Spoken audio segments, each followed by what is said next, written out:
আজকে তৈরি করছি পনিরের একদম নতুনত্ব একটা রেসিপি।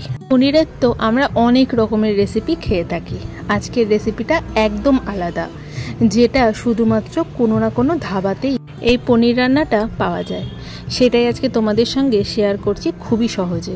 প্রথমে দিলাম বেশ কিছুটা সাদা তেল, তার মধ্যে অল্প একটু নুন হলুদ দিয়ে স্কোয়ার করে কেটে রাখা একটু বড় বড় সাইজের পনিরগুলোকে হালকা করে একটু দুই সাইডটা ভেজে নেব। খুব বেশি লাল করে ভাজবে না।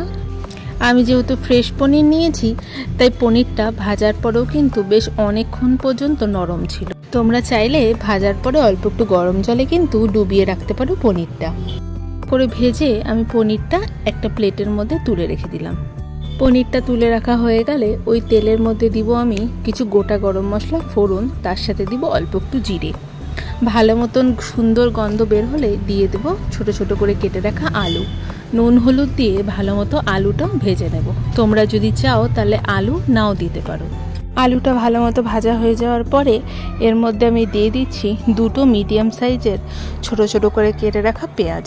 পেঁয়াজটাকে সে আলুর সাথে কিন্তু আমাদের ভালো মতন ভেজে নিতে হবে যতক্ষণ না পর্যন্ত পেঁয়াজটা নরম হয়ে যায়। একটা বাটা করে রেখেছি অন্যদিকে, যেখানে আদা রসুন আর ছিল লঙ্কা। অল্প একটুই বাটা দেব, যেহেতু আমার কাছে খুব বেশি পনির নেই, তার জন্য মশলাগুলো খুব অল্প পরিমাণে আমি ব্যবহার করছি। সেই পেঁয়াজের সাথে মশলাটা ভালো মতো মেশানো হয়ে গেলে এখানে দিয়ে দিব অল্প একটু পরিমাণে হলুদ গুঁড়ো, অল্প পরিমাণে লঙ্কা গুঁড়ো।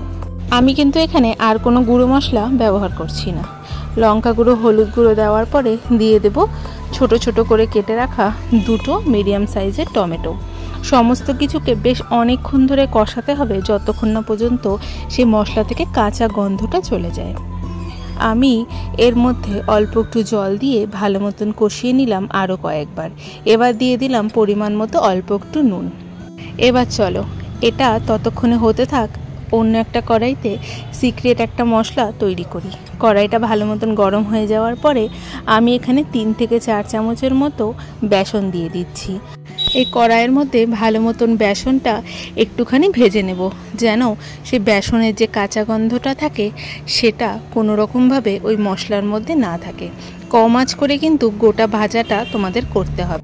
এবার বেসন থেকে কাঁচা গন্ধটা চলে যাওয়ার পর সেই যে সবজিটা বানিয়ে রেখেছিলাম তার মধ্যে গোটা বেসনটা দিয়ে বেশ কম আঁচ করে কিন্তু ওই পুরো মশলাটার সাথে ভালো মতো আমাদের বেসনটা মাখিয়ে নিতে হবে যতক্ষণ না পর্যন্ত সমস্ত কিছুর থেকে একটা সুন্দর গন্ধ বের হয়, ততক্ষণ পর্যন্ত কষিয়ে নেবে।